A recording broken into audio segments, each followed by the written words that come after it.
It's Sunday, the 21st of January, 2024. I hope you're having a lovely weekend. Unscheduled video, because this is burning such a deep hole in my head. I just think it's so important to get out there. And if you hear what I'm trying to say in this video, please share it with anyone you know, whether they're buying or selling or both, or if they're an agent. Because what I'm trying to do helps everyone. Honestly, no matter what you think it does, it helps everyone who needs to move house, because what I'm trying to do is to help there be more transactions. I'm not on the buyer side. I'm not on the seller side. I don't want house prices to fall. I don't want house prices to rise. I just want people to be able to move house so that everyone can move on with their lives. And so the industry that I have served for 20 years can also make its fees from helping people move, because falling transaction volumes hurts everybody, including agents.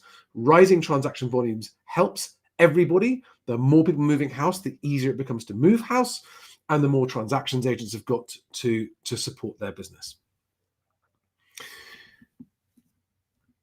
I've had a lot of new followers this week. Welcome to all of you, and I'm delighted to have you here. Welcome back to all my existing followers. And I just need to let me point out with you what I mean by the fact that I'm failing. Because I am failing to communicate the truth of what's happening in the market.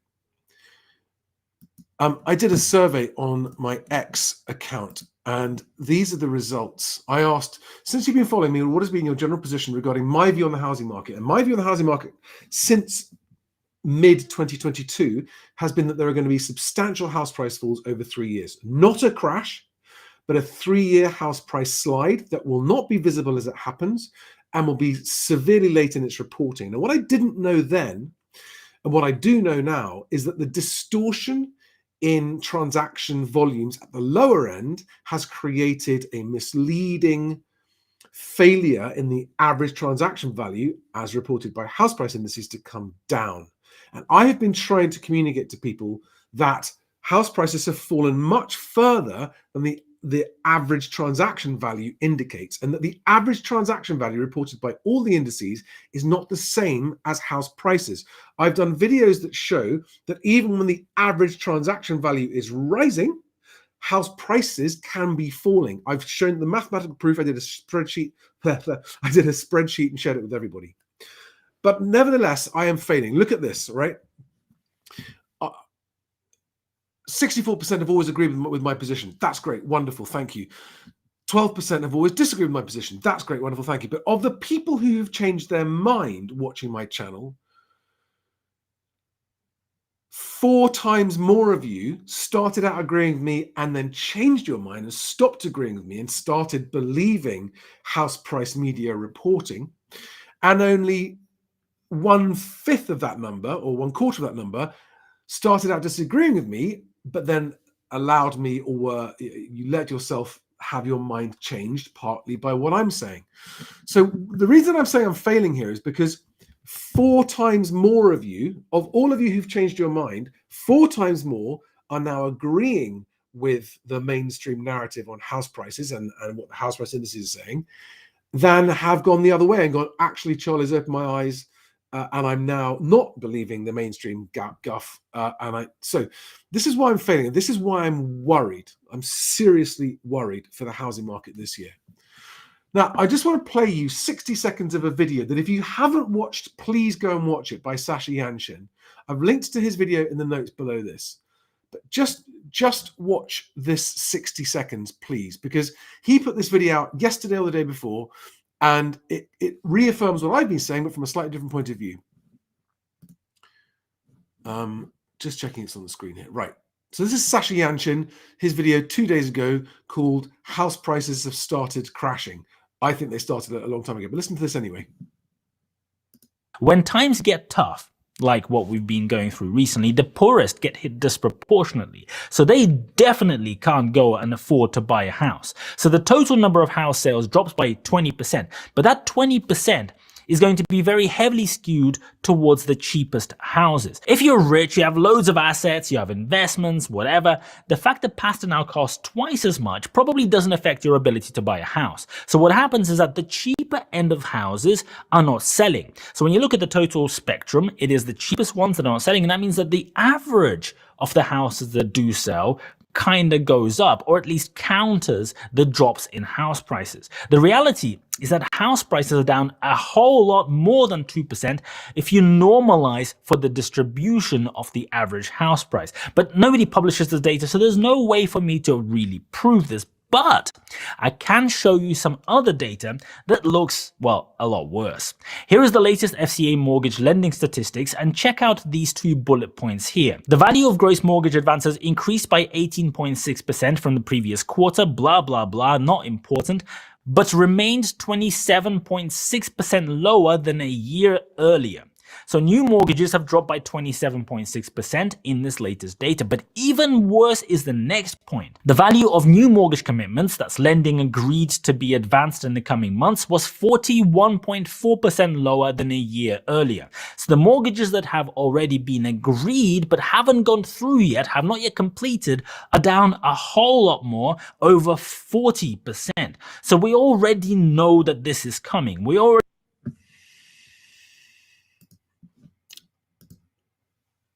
Okay, so I urge you to watch that whole video because he goes through actual official figures, government figures, and graphs, and shows and explains in detail.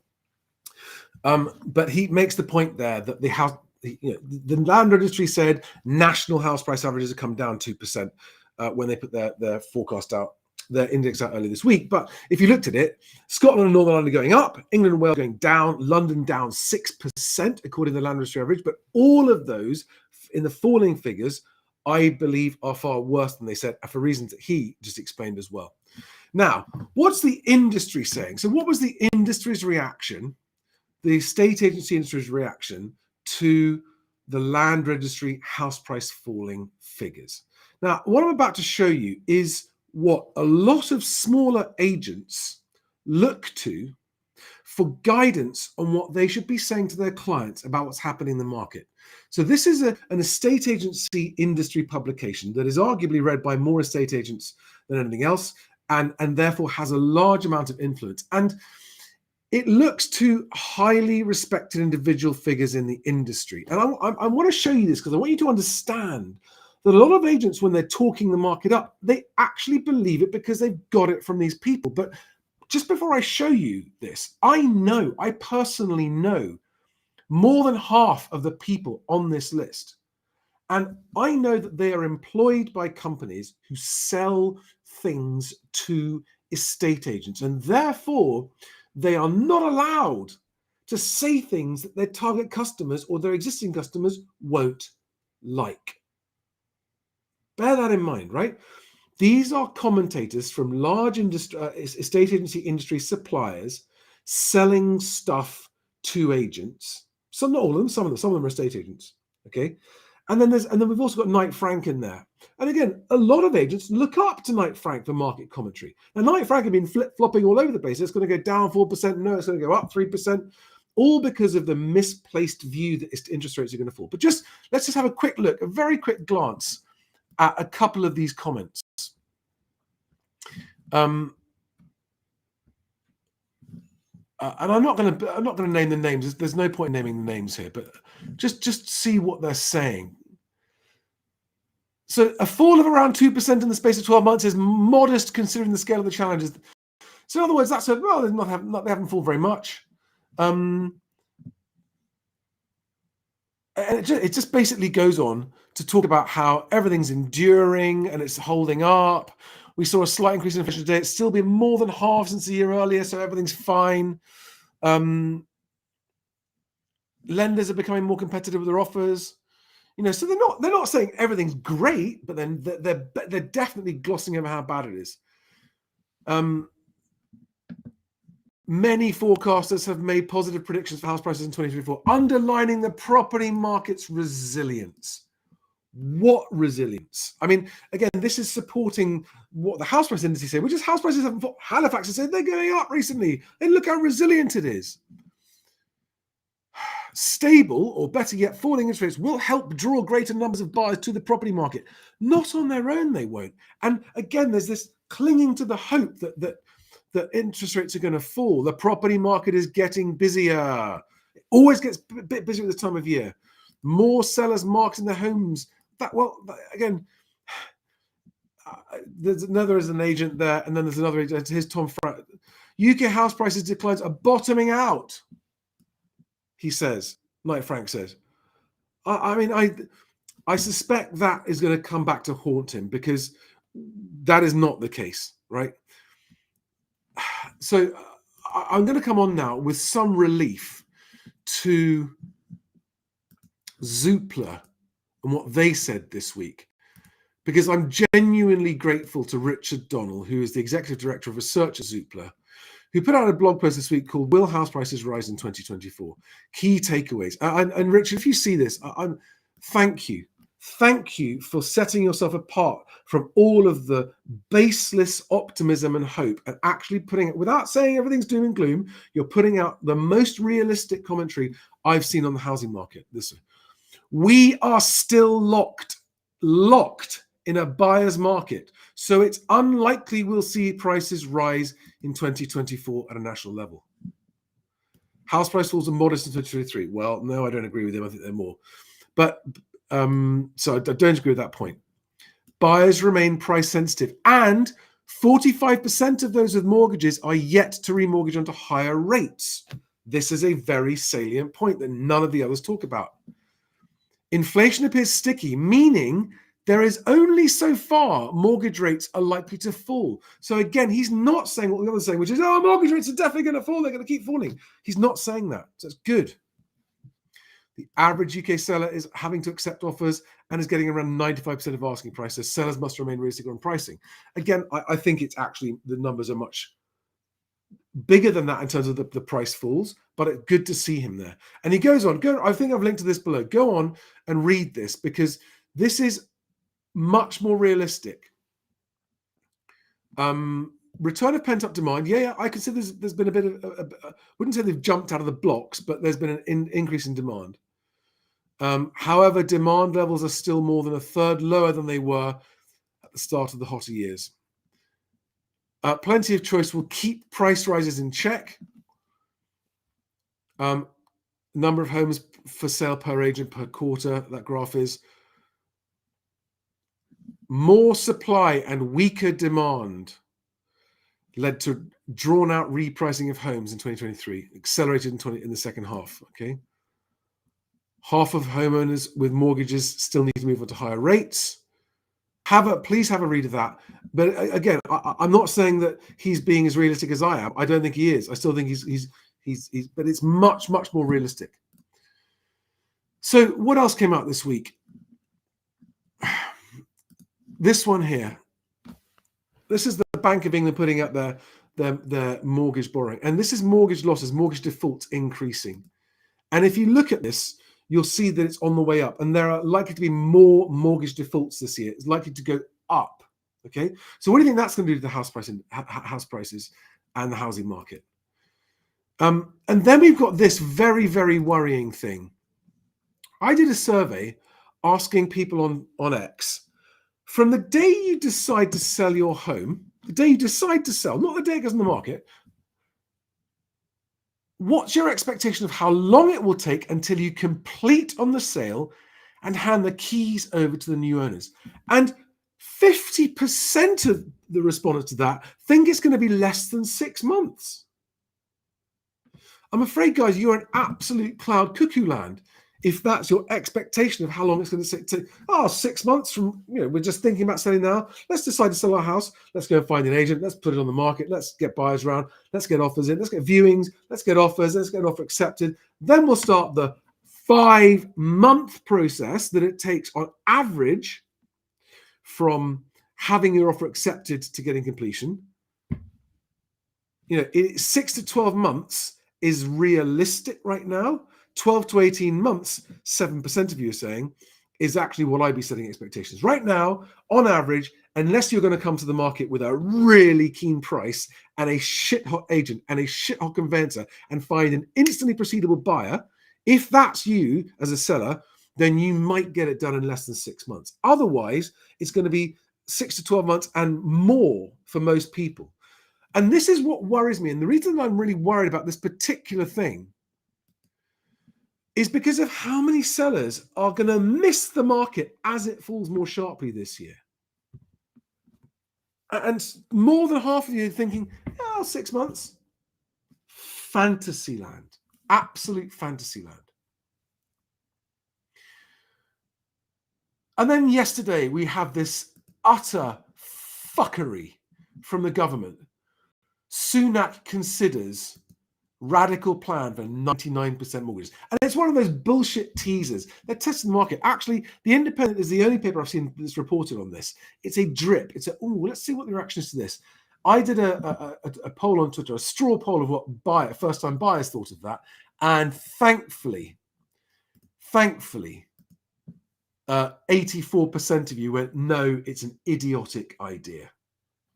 I mean, the concept of a 1% deposit mortgage in this falling marketplace. Now, if they were to bring it in hypothetically, which they'd have to get elected first, I think. I mean, unless they actually decided to bring it in immediately in March to try and win more voters over, which I wouldn't put past them because they're desperate.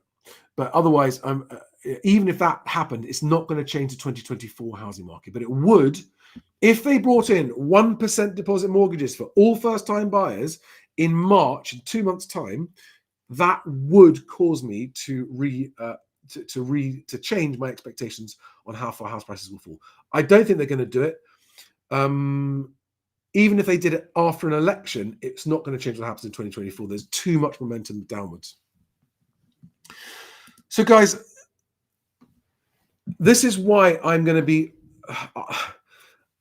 I think managing sellers' expectations on price and transaction time is critical to trying to maintain transactions and liquidity in the housing market. It's critical to estate agents as much as anybody else. It's critical for sellers that have got to sell this year. And it's critical for sellers who actually want to achieve a sale because buyers are offering what they can. Now, there's been massive more negative news on jobs this week. Google laying people off. Tata Steel in Wales announcing 3,000 layoffs. There's just been more and more and more negative news. Amazon laying people off.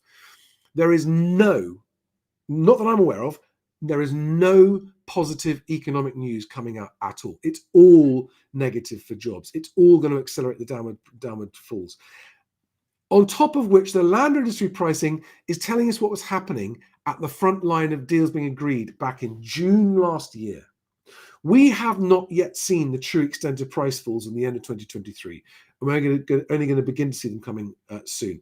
So that's why I'm going to be really putting emphasis on videos to help sellers. So whatever you think about prices, being contract ready is going to be the number one thing you can do as a seller to improve your chances of a quicker sale at a better price. Being contract ready. Why? If you're going to sell, you have to become contract ready anyway. Being contract ready at the start basically will take roughly 2 months off your transaction time. If you need to get sold, given how long transactions are taking now, that's a no-brainer. I'm doing a video with the conveyancer, Simon David, the boss of the conveyancing firm that I work with, Simon David, and the property search pack provider I work with, Daniel Hamilton Charlton. Tomorrow evening at 8 p.m, we're going to be doing a live seller Q&A. And on Wednesday, I'm going to be doing another live stream with an agent, a guest agent, Wednesday, 6:30. By the way, if you want to watch tomorrow evening's Monday's seller live stream, I've linked to it below because it's already set up and scheduled, so you can click to watch it and be reminded to watch it. If you're watching this after Monday evening, the link to watch that is below. Wednesday evening, live Q&A with an estate agent at 6:30 Wednesday evening.